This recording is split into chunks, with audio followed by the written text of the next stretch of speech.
Olá, eu sou a Lenora e você está no canal Diários Esquecidos. Hoje eu vou contar para vocês uma história de terror do autor Jorge Vieira. O título dessa história é A Coisa na Porta. Todas as informações de fonte estarão na descrição do vídeo.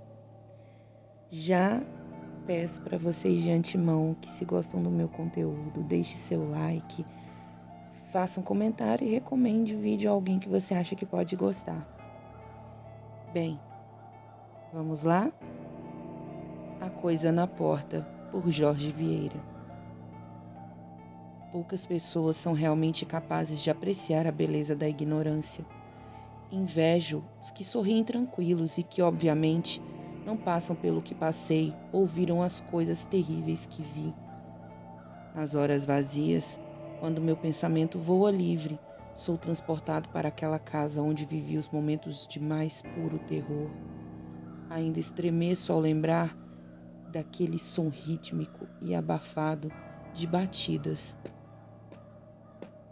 na porta. 19 anos se passaram desde o incidente do número 85 da Rua Oak e ainda tenho visões horrendas daquele lugar maldito. O inverno de 1966 foi particularmente severo com a população da pacata Pine Heights, uma cidadezinha do norte de New Hampshire, onde havia morado minha vida inteira e onde nunca mais pisaria. Na primeira semana de dezembro, a neve já começava a forrar meu quintal com uma fofa camada de brancura imaculada. O noticiário na rádio prometia 22 graus abaixo de zero, o que significava que estava na hora de abastecer a despensa para não ser pego desprevenido quando as ruas e estradas já estivessem fechadas devido ao clima. As lojas do centro da cidade estavam apinhadas de pessoas que tiveram a mesma brilhante ideia que eu, e uma viagem que duraria não mais que 1 hora já se arrastava pela terceira. Após ficar esperando uma pequena eternidade naquela imensa fila do caixa, estava finalmente saindo do supermercado, já com tudo empacotado. Aproveitei a viagem para colocar as correntes nos pneus da minha caminhonete, cuja lataria já apresentava todos os sinais de idade avançada. Um pedaço da tintura alaranjada já havia se desprendido na lateral, dando espaço para a ferrugem que se espalhava como ervas daninhas. O vento uivou durante todo o trajeto de volta. Embora o branco que pintava o topo dos pinheiros ao longo da rodovia conferisse a eles uma aparência serena, algo pesava no ar frio de dezembro. Mais de uma vez, os pelos de minha nuca se eriçaram como se reagissem a algo hediondo e hostil, uma presença que quase podia ser vista. Cheguei algumas horas antes de escurecer e vi os Thompsons, meus vizinhos do lado, carregando suas malas até o carro.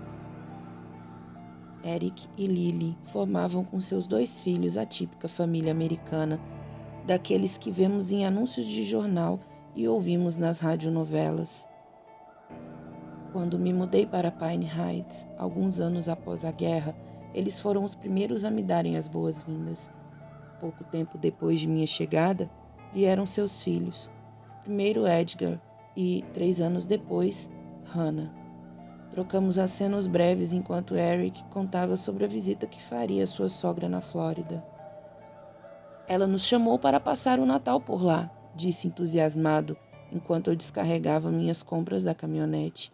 Não parecia muito contente de estar indo, porém, eu estava muito mais interessado no que eu estava fazendo do que em escutar mais uma ladainha de Eric. Depois de uma série de uhums e entendos, me despedi e entrei. Uma torrente de vento polar se esgueirou pelas minhas costas, levantando todos os pelos dos meus braços e nuca no momento em que cruzei a porta de entrada. O meu estômago afundou num mergulho suicida enquanto uma injeção de adrenalina corria anunciada por minhas veias. Uma respiração inquieta e errática se materializou em algum ponto atrás de mim. Respirei fundo e tentei reunir o pouco de coragem que me sobrava. Virei de uma vez. Nada. A porta ainda aberta enquadrava a varanda dos Ferguson à frente, onde uma rena de madeira posava solene, parcialmente escondida embaixo de uma generosa camada de neve. Que merda é essa? Saí e olhei ao redor, mas não havia nada para ser visto ali. A respiração sumira. Voltei para dentro e guardei todas as coisas na despensa. Finalmente estava preparado para o inverno. O dia não tardou a escurecer, e logo minha mente tratou-se de esquecer daquele calafrio de mais cedo, ocupando-se com assuntos mais mundanos e corriqueiros. Os dias estavam progressivamente mais frios, e a neve começava a acumular mais rápido do que podia retirá-la. Algumas crianças brincavam a algumas casas de distância. Construíram um boneco de neve de aspecto brincalhão, mas o abandonaram para dar vazão à energia numa divertida guerra de bolas de neve. O Natal chegara solitário, como sempre havia sido. Eu parti para a guerra muito cedo, sem deixar mulher ou filhos para trás, e estes também não vieram quando tudo terminou. Na rádio, finalmente anunciaram o fechamento das estradas após uma longa sessão de temas natalinos. A previsão de reabertura era março. Filhos da mãe. Ainda bem que me estoquei até as tampas de comida e água. A tão prometida nevasca parecia cada vez mais próxima. Para quem vive em Pine Heights, invernos intensos não são surpresa, mas aquele ano trazia consigo algo diferente. Algo vil. A tempestade veio durante a noite do dia 29 de dezembro. Os ventos violentos ameaçavam dobrar as janelas e portas em suas dobradiças. Eu cochilava sob o fogo da lareira quando o uivo da ventania me acordou. A casa rangia e relinchava como se a qualquer momento fosse ser arrancada da sua fundação. A temperatura caíra uns 10 graus e nem mesmo a lareira e as diversas camadas de cobertores conseguiam me proteger do frio penetrante. A contragosto levantei e fui até a cozinha. Acendi o fogão e coloquei uma boa quantidade de água para ferver. Chá e uma bolsa de água quente eram as únicas coisas das quais eu precisava naquele momento. O vapor que exalava da panela desenhava estranhas formas no ar gélido. Um baque surdo veio de algum ponto no outro cômodo. A janela da sala se abrira com uma lufada impetuosa. Corri e fechei-a. Os pelos do meu braço se levantaram num só arrepio. Novamente, aquela respiração invisível começou em algum ponto, logo atrás de mim. Fiquei imóvel. A respiração continuou. Eu era o único naquela casa. Tinha que ser. Forcei minhas pernas a funcionar e voltei à cozinha. Terminei de encher a bolsa e despejei o chá já pronto numa xícara. Subi, apressado, em direção ao meu quarto. Estava já no penúltimo degrau, ao topo da escada, já mais tranquilo. Tum, tum, tum. Cada músculo do meu corpo se enrijecera. O coração tentava ruidosamente abrir um buraco contra as costelas, quase sobrepujando a cacofonia que se alastrava lá fora. O horror mantinha cada pelo do meu corpo em pé. Os sons vinham da porta de entrada. Mas nessa tempestade, quem se atreveria a aventurar por aí? Os pensamentos corriam pela minha cabeça num frenesi insano. Os segundos se transformaram em uma eternidade enquanto eu arrancava na escuridão à minha frente. Ouvi a tempestade contra as janelas e as árvores da rua, e durante muito tempo foi só isso que eu ouvi. Foi apenas o vento, menti. Estou enlouquecendo. Contemplei com horror a possibilidade. Aos 21 anos, me alistara para servir o país na Segunda Grande Guerra. Vi de perto os horrores dos campos de concentração e desde cedo tive que me acostumar com a morte e com a crueldade do ser humano. Muitos morreram ao meu lado das piores e mais grotescas formas imagináveis. Ainda assim, sempre mantive minha cabeça no lugar. Nunca permiti que os horrores inenarráveis que vivi durante aqueles fatídicos anos influenciassem minha sanidade. Mas ali, parado no penúltimo degrau da escada, com os olhos cravados nas trevas, parecia que a qualquer momento minha mente sucumbiria, escorregaria para fora do alcance e se renderia. Me agachei e sentei no último degrau, abraçando os joelhos e ouvindo atentamente em busca daquelas batidas. Não sei dizer quanto tempo havia passado, mas os primeiros raios da manhã já se esgueiravam para dentro da casa. Um lampejo de vergonha iluminou meu rosto. Havia passado a noite acuado pelo medo. Mas medo de quê? A borrasca continuava lá fora, mas diminuíra de intensidade. Subi ao quarto e deitei, mas não dormi. Levantei não muito depois, ainda moído de cansaço. O resto do dia foi uma sucessão de estranheza. No rádio, estática, interrompida apenas pela ocasional transmissão de Papai Noel, está vindo para a cidade, que já se impregnara em minha cabeça. Depois de ouvi-la, por uma quinta vez ou algo assim, desliguei o aparelho num acesso de raiva. Mais de uma vez pude jurar ter escutado sons estranhos atrás de mim, como vozes cochichando algo nefasto. Porém, sempre que virava rápido para confrontar os intrusos, não havia ninguém lá, exceto a sensação de vergonha por estar tão paranoico. O temporal, enfim, havia dado trégua. Passei a tarde toda desobstruindo as portas e janelas da neve que já se acumulava a 1,5 metros de altura. O risco de confinamento e o medo do isolamento eram ótimos motivadores. A tarde já estava no fim, assim como o meu trabalho. Terminara todas as janelas e já havia começado a limpar a porta da frente, mas que diabos é isso? Conforme apartava a neve, estranhas marcas surgiram, recobrindo boa extensão do batente. As batidas da noite anterior soaram em minha cabeça em resposta à nova descoberta. Nenhuma criatura viva conhecida pelo ser humano era capaz de produzir tais marcas. Um padrão frenético, demente, conferia àqueles arranhões uma natureza macabra. Algo hediondo esteve na minha porta ontem à noite e queria desesperadamente entrar. A noite chegou pesada. O rádio voltara a transmitir sua programação regular. Aparentemente, o tempo instável retornaria no dia seguinte. Entre as notícias e as radionovelas, colocavam os maiores musicais de Natal. Estava num corredor que se estendia para além do alcance da vista. Andava trôpego, errante. As paredes sustentadas em ângulos impossíveis se contorciam ao meu redor num furor demente. Uma voz rouca, feito trovão, me dizia coisas ininteligíveis, mas sabia que me chamava. Me atraía e me mantinha caminhando. Após uma eternidade cambaleando, o corredor começava a alargar. A voz cada vez mais alta em minha cabeça resmungava palavras atrozes num idioma que eu não era capaz de compreender. Meus pés me levavam em direção a uma bocarra nojenta, a qual não via, mas ouvia claramente. Murmúrios infestavam meus ouvidos, agouros de morte e destruição que se esgueiravam por entre os rugidos demoníacos que emanavam da coisa. O rádio. O rádio ligara abruptamente, me arrancando daquele sonho perversos. Ele vê quando está dormindo, ele sabe quando está acordado. Aquela maldita música outra vez. A camiseta estava pressionada contra a pele ensopada em suor gelado. É melhor tomar cuidado.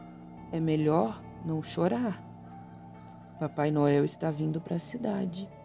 O rádio continuava regurgitando versos da canção. O frio lancinante emanava ondas de dor a todas as minhas extremidades. Sentei-me no sofá ainda atordoado no pesadelo enquanto um relógio marcava pouco mais de 3 da madrugada. Tum, tum, tum. A música parara. Merda! Num pulo me pus de pé enquanto encarava as sombras difusas lançadas contra o hall de entrada. Nada se ouvia exceto o vento lá fora. Tum, tum, tum. Dessa vez a luz se apagara, me lançando nas trevas mais profundas. Levei alguns longos segundos para me acostumar à ausência de iluminação. Meu coração batia tão forte que tenho certeza de que podia ser ouvido à distância. Aquilo podia sentir o medo exalando de cada um dos meus poros. Aquilo gostava disso. Com passos inseguros, tracei meu caminho até o hall, parando de frente para a porta de entrada de onde vinham os baques surdos. Tremia da cabeça aos pés. Uma respiração arfante vinha do outro lado da porta de madeira maciça. Parecia vir de algo titânico. Não soava humano. Tum, tum, tum. A terceira leva de batidas estremeceu toda a estrutura da casa. Ele vê quando está dormindo, ele sabe quando está acordado. O rádio voltara a resmungar ao fundo. A casa inteira tremia instável. Os pratos na cozinha eram lançados contra o chão de dentro de seus armários, cujas portas abriam e fechavam freneticamente a cada solavanco da casa. O som úmido das conservas se despedaçando junto às prateleiras da despensa. Panelas se chocavam umas contra as outras, juntando-se à sinfonia infernal. As janelas explodiram, espalhando cacos de vidro para todos os lados e dando passagem às violentas rajadas de vento e neve.